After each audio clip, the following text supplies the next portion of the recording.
Guys आज हम जिस मूवी को देखने जा रहे हैं वो एक ऐसी लड़की की कहानी है जिसका लगभग पूरे गांव ने शोषण किया है, फिर चाहे वो शारीरिक हो या फिर मानसिक शोषण। तो चलिए बिना टाइम वेस्ट किए सीधा इस मूवी को स्टार्ट करते हैं। मूवी के स्टार्टिंग में हम एक रूम को देखते हैं जिसमें बहुत सारे फूल होते हैं, जैसे किसी ने घर में ही फूलों का बगीचा खोल रखा हो। उस रूम में इप्सी नाम की एक लड़की भी होती है जो कि पैरालाइज होती है।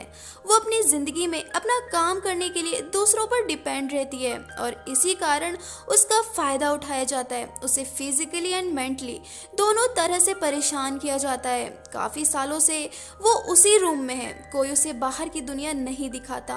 वो एक बेजान सी गुड़िया की तरह पड़ी रहती है। इप्सी का ध्यान रखने के लिए दो सोशल वर्कर जायुंग और मिस्टर किम हैं और एक डॉक्टर है जो कि कभी कभी इप्सी को चेक करने आता रहता है। जायुंग जो कि इप्सी की एक तरह से केयर टेकर है, लेकिन वो उसका बिल्कुल भी ध्यान नहीं रखती थी। वो उसे मेंटली टॉर्चर करती थी, उसे खाना टाइम पर नहीं देती, उसे मारती, उसके साथ बहुत बुरा बर्ताव करती और उससे भी बहुत ज्यादा कुछ करती। उसके बाद मिस्टर किम है जो कि उसका चेकअप करने आते थे, लेकिन चेकअप करने के नाम पर वो उसे फिजिकली टॉर्चर किया करते थे। इतना काफी नहीं होता कि गांव के कुछ लड़के रात होने के बाद इप्सी के रूम में आते थे और उसके साथ बहुत बुरा बर्ताव करते थे। वो भी उसे फिजिकली और मेंटली टॉर्चर करते थे, वो भी पूरी रात। अगले दिन सुबह से फिर वही कहानी रिपीट होती है। इप्सी की डेली लाइफ बहुत बुरी होती जा रही थी, उसे ये सब रोज सहना पड़ता था। वो चाह कर भी कुछ नहीं कर पाती थी। जायुंग कुछ करना चाहती है, वो कुछ बनना चाहती है, वो यहाँ एक मॉडल बनने के लिए आती है, लेकिन उसकी मुलाकात मिस्टर किम से होती है और वो उसे मॉडल बनने में मदद करने को कहता है, लेकिन वो ऐसा कुछ नहीं करता और जायुंग के क्लोज आता रहता है और उसका इससे भी मन नहीं भरता है। वो उसके साथ फिजिकल भी होना चाहता है और वो हो भी जाता है। एक दिन लोकल चर्च ऑफिसर इप्सी को देखने आते हैं, लेकिन उन्हें वो ठीक नहीं लगती। वो ऑफिसर उन दोनों से इप्सी का अच्छे से ध्यान रखने को कहता है और वहां से फिर चला जाता है, लेकिन उसके जाने के बाद फिर सब पहले जैसा हो जाता है। उसके कुछ दिन बाद एक आदमी अचानक से इप्सी के घर आता है। उसका नाम अंकल होता है। वो बोल नहीं सकता, उसे एक बीमारी होती है जिसके कारण उसे जेल से जल्दी छोड़ दिया जाता है। लेकिन यहाँ एक सवाल आता है कि वो अंकल कौन है और वो जेल में क्यों था, और इप्सी भी उसे नहीं पहचानती। अब ये अंकल कौन है इसके बारे में हमें आगे पता चलेगा। अंकल के आने के बाद इप्सी की लाइफ में कुछ चेंजेस आते हैं। वो अब फिजिकली और मेंटली टॉर्चर नहीं होती। अंकल उसका पूरा ध्यान रखते हैं, जैसे कि उसे टाइम पर खाना खिलाना, उसे नहलाना, उसे घुमाना। और अब इप्सी को वो अच्छे लगने लगते हैं। उसे लगता है कि कोई तो है जो मेरा ध्यान रखता है। इप्सी अंकल के साथ अपने आप को पूरी तरह रिलैक्स रखती थी। वो अब खुश रहने लगती है। अंकल बहुत छोटे थे जब वो घर छोड़कर भाग गए थे और जब वो वापस आए थे तो इप्सी के फादर और ग्रैंडफादर मर चुके होते हैं। अब इप्सी और उसकी मॉम ही फैमिली के नाम पर रह जाते हैं। इप्सी उस टाइम बहुत छोटी थी। उसके बाद अंकल को जेल हो जाती है और वो वहाँ से चले जाते हैं और जब वो लौट कर आते हैं तो इप्सी अब बड़ी हो चुकी है। उसके बाद एक सोशल वर्कर इप्सी के घर मीटिंग रखते हैं और वहाँ लोकल चर्च ऑफिसर भी वहाँ आते हैं और उनकी मीटिंग का टॉपिक होता है अंकल, क्योंकि जब से अंकल आए हैं तब से मिस्टर किम को कोई मौका नहीं मिला इप्सी के पास जाने का और वो अंकल पर एक किलर और रेपिस्ट का आरोप भी लगाते हैं और कहते हैं कि ऐसे आदमी का एक लड़की के साथ अकेले रहना अच्छी बात नहीं है। चर्च ऑफिसर उसकी सारी बात सुनता है। वो कहता है कि बात इप्सी की है, वो जो चाहेगी वही होगा, कि कौन उसके साथ रहेगा और कौन नहीं, ये फैसला वो इप्सी पर ही छोड़ देते हैं। उसके बाद वो अंकल से कुछ प्राइवेटली बातें करता है और बातों ही बातों में वो चर्च ऑफिसर एक बहुत बड़े राज से पर्दा उठाता है। वो कहता है कि तुमने इप्सी की मॉम से प्यार किया था, ये कोई गलती नहीं है और तुम जेल गए थे, ये बात अब पुरानी हो चुकी है और अब तुम यहाँ रह सकते हो।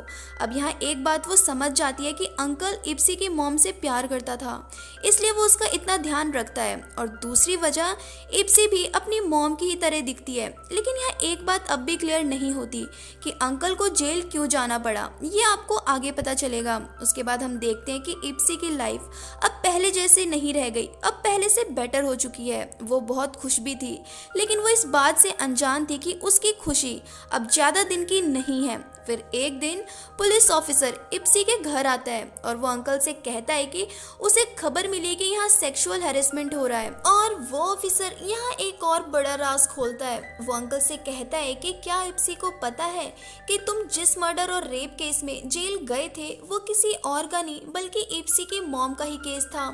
अब फ्रेंड यहाँ एक राज तो खुल जाता है, लेकिन एक और सवाल सामने आ जाता है कि अंकल तो इप्सी की मॉम से प्यार करते थे तो उन्होंने उसे क्यों मारा। अब इस राज से भी पर्दा आगे खुल जाएगा। उसके बाद अगले दिन रोज की तरह सब होता है। अंकल इप्सी को उठाते हैं, उसके लिए खाना बनाते हैं और उसे खिलाते हैं। उसके बाद वो होता है जिसके बारे में इप्सी ने सोचा भी नहीं था। अंकल उसे गुड बाय बोलकर चले जाते हैं। अब क्योंकि वो नहीं चाहते थे कि उसकी मॉम के केस के बारे में उसे कुछ भी पता चले, अब इप्सी को एक सदमा सा लगता है। वो परेशान होने लगती है और जोर जोर से रोने लगती है। उसके बाद वो चेंजेस खत्म हो जाते हैं जो अंकल के आने के बाद से इप्सी की लाइफ में आए थे। उसकी खुशी भी उसके चेहरे से चली जाती है और सब कुछ पहले जैसा हो जाता है। फिर कुछ दिन बाद में रात के समय चर्च ऑफिसर इप्सी के रूम में चोरी छिपे आते हैं। वो इप्सी को उसके फैमिली के बारे में कुछ बातें बताता है। वो कहता है कि तुम्हारे डैड की मौत तुम्हारे पैदा होने के कुछ सालों बाद ही हो गई थी और तुम्हारी मॉम बहुत खूबसूरत थी और तुम्हारे डैड के जाने के बाद वो अकेली सी हो गई थी। उसके बाद गांव के बहुत से लोगों की गंदी नज़र तुम्हारी मॉम पर थी, लेकिन एक दिन तुम्हारे डैड का भाई अंकल वापस आ जाता है और वो तुम्हारी मॉम और तुम्हारे साथ रहने लगता है। मैं भी तुम्हारी मॉम से प्यार करता था, लेकिन जब से अंकल आया मुझे बहुत गुस्सा आने लगा। मैंने हर जगह तुम्हारी मॉम की बदनामी कर दी।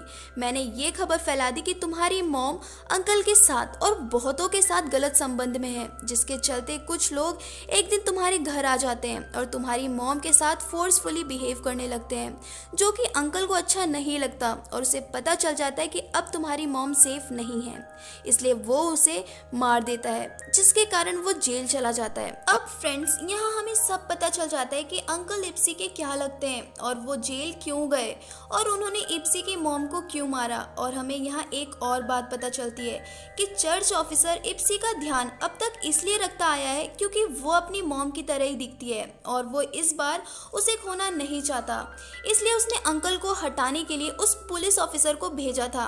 यानी ये चर्च ऑफिसर का एक प्लान था इप्सी और अंकल को दूर करने का और वो इसमें कामयाब भी हो गया। वो इप्सी के साथ फिजिकल होने के लिए अपने कपड़े उतारता है, तभी वहाँ अंकल आ जाता है। चर्च ऑफिसर उससे कहता है कि तुमने यहाँ आकर बहुत गलत किया और उसके बाद उन दोनों में फाइट होती है जिसमें चर्च ऑफिसर मारा जाता है। उसी रात इप्सी को एक सपना आता है कि एक मक्खी के परेशान करने से वो उसे खा जाती है और नेक्स्ट मॉर्निंग वो एक हंसी के साथ उठती है जैसे उसे अपना फ्यूचर पता चल गया हो। अब वो अंकल के साथ बाथरूम में होती है और उसके साथ एक प्लान बनाती है। फिर कुछ देर बाद जायुंग वहाँ आती है और अंकल को वहाँ देख हैरान हो जाती है। वो दोनों उसे पकड़ लेते हैं और उसके कुछ देर बाद मिस्टर किम वहाँ आते हैं। वो इप्सी को बिना कपड़ों के उसके बेड पर पाते हैं और उसे ऐसा देख उसके मन में लालच आने लगता है, पर उसे ये नहीं पता होता कि अंकल और जायुंग भी वही हैं। उसके बाद वो किम को भी पकड़ लेते हैं और अब वो जायुंग के सामने दो ऑप्शंस रखते हैं कि या तो तुम किम को मार दो वरना हम तुम्हें मार देंगे। ये बात सुन वो थोड़ा सोचती है और किम को मार देती है। अब बचे होते हैं वो लड़के जो गांव के थे और रात में आकर इप्सी को परेशान करते थे। वो लड़के भी उसी रात वहां आते हैं क्योंकि अंकल के आने की खबर किसी को नहीं थी और जैसे ही वो आते हैं अंकल उन्हें भी एक एक करके मार देता है। लेकिन यहाँ कहानी खत्म नहीं होती।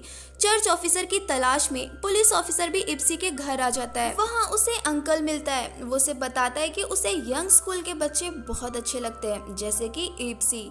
इसका मतलब उसके मन में भी इप्सी के लिए गलत भावनाएं थी। उसके बाद उनके बीच भी फाइट स्टार्ट हो जाती है। उस फाइट में पुलिस ऑफिसर के साथ जायुंग भी मर जाती है और अंकल को भी गोली लग जाती है जिसके कारण वो भी मर जाते हैं। उसके बाद हम देखते हैं कि इप्सी अपने आप को किसी तरह बाहर निकालती है और ये मूवी यहीं पर एंड हो जाती है। गाइस इस मूवी के एंड से हम ये समझ सकते हैं कि इप्सी विकलांग केवल शरीर से थी, मन से नहीं। उसने अंत में अपने सारे दोषों को सजा दे दी। तो गाइस ये थी हमारी आज की मूवी द अंकल। आपको मूवी कैसी लगी कमेंट सेक्शन में ज़रूर बताएं और अगर आप हमारे चैनल पर नए हैं तो चैनल को सब्सक्राइब करना बिल्कुल भी ना भूलें। Thank you and bye bye.